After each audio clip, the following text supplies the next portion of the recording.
Okay, now we're going to take a look at a more realistic looking production possibility frontier curve. This one is outward shaping and it is concave shaped. When a production possibility curve is outward shaping or concave shaped, this tells us that the effect of law of increasing cost is in place. So we can look. From point B to A, we gain more of product A and less of product B. If we count the dashes, we gain only 2 dashes but lose 3 dashes of product B. Or if we measure the distance with a ruler, we gain very little of product A and lose more of product B. Why is that? That we want to produce more and more product A, that we lose a bigger chunk of product A when we gain 1 unit of product, lose a bigger chunk of product B when we gain 1 unit of product A. The reason is law of increasing cost. The more an item is produced, the greater it costs.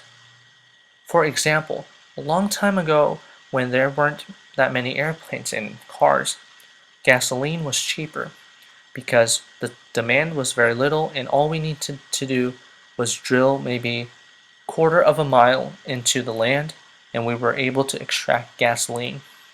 Now, gasoline is running out, so we have to drill deeper and deeper and spend more time and money. That's similar to our example of fish and coconuts. If we don't want fish and we get coconuts, the first coconut is easy because we probably just climb 2 steps on our ladder and grab the first coconut. That's simple. But if we want more and more coconut, we gotta climb higher and harder, higher and higher, and reach the harder to reach areas to grab the coconut. That means we need to spend more time and lose more fish in order to get that last coconut.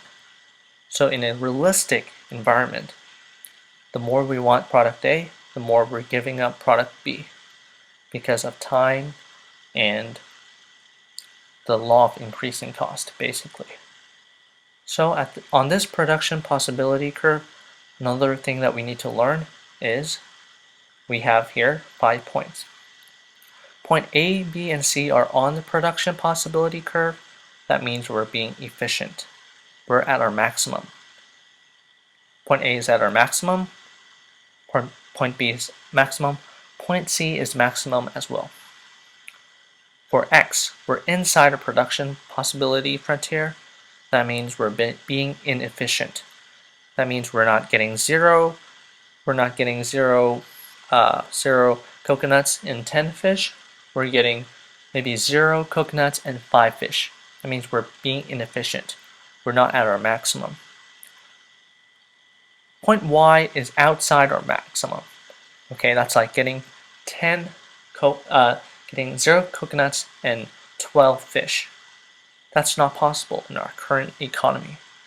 What we can do is increase technology, such as we build a cart that we can roll around. We can transport our coconut in. That would make production faster, and we would be able to Y. At this current economy, we can only attain A, B, C, and X, but not Y. A, B, C is efficient, X is not. The review question is, which points are attainable in the current economy? A, all points. B, all except Y and X. C, all except Y. The answer is all points except Y. We could get A, B, C, and X, but not Y, since that's outside of production possibility frontier. X means we're being inefficient, we're not being at our maximum, so that would be 0 coconuts, maybe 5 fish. A, B, C is along our X and Y points that we had earlier, and Y would be outside, so 0 coconuts and 15 fish. That's impossible at our current economy, unless our economy grows by increasing technology. Maybe if we had a taller ladder, or a better fishing pole or a better cart, then we would be able to attain point Y. So the correct answer is all except Y, C. Now for some practice questions that I have written for you all. These are modeled after past AP microeconomic exam problems. So these are good practice, and they are related to material that we have gone over, meaning that you should be able to answer these questions. So now let's take a look at number 1. What is economics? A, how we use limited wants and allocate between unlimited amount of resources. B, how to allocate unlimited amount of resources to unlimited amount of projects. C, how to allocate limited amount of resources to best maximize benefit. Okay, this problem deals with marginal cost, marginal benefit, opportunity cost, trade-off, all the stuff that we went over before. So review those videos if you can't answer this question. 2. Jane finished running for 4 hours. She now decides to run for a 5th hour. We can conclude that there's a typo in A. It should read, the marginal benefit of the 5th hour is less than the marginal cost of the 5th hour. B. The marginal benefit of the 5th hour is more or the same as the marginal cost of the 5th hour. C. We don't know, since we do not know the opportunity cost. This deals with our marginal benefit, marginal cost analysis slide that we did earlier. And okay, time for the next slide of questions.